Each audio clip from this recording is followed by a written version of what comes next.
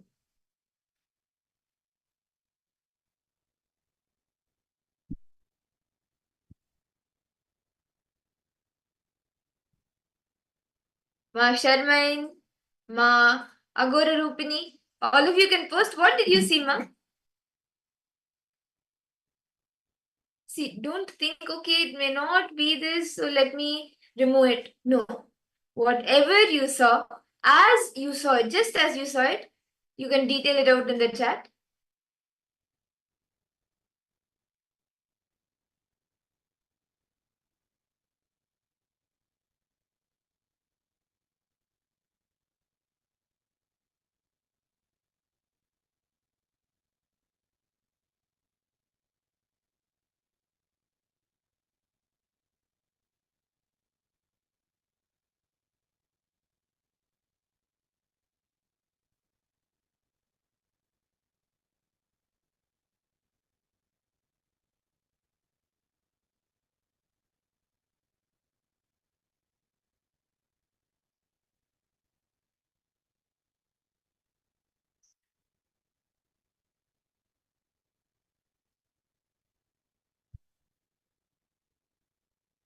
Yes. Ma Zhen Zhao, Nithyanandam. Ma Siabu, welcome Ma, nice to see you. Orange, okay, that's Okay. nice. Ma Ananda Gorini, what did you see, Ma? Green plants, mountains and water. Okay.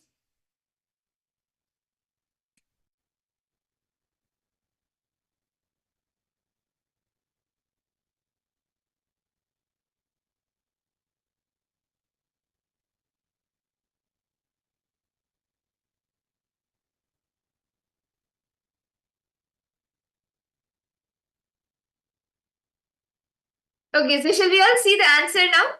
What was the image that was being projected? Anyone else wants to share whatever you saw? What did Swamiji reveal to each of you?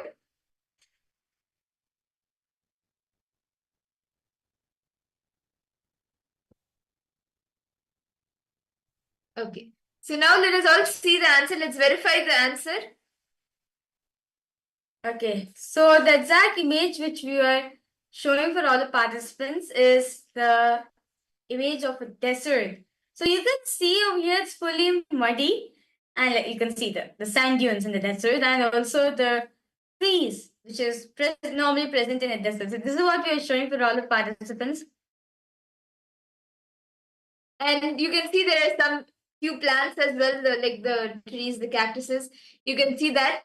And there's just a slight, like a really thin view of the sky as well. And so we have the answers of trees, and we Ma Anda Gorini, and even we have orange. Yes, so all of you have seen the colors of what has been there in the image. Shall we all do another quick round? Can I request all the participants to please tie your ribbons? Please sit straight and tie your eyes. Bring your awareness to your third eye.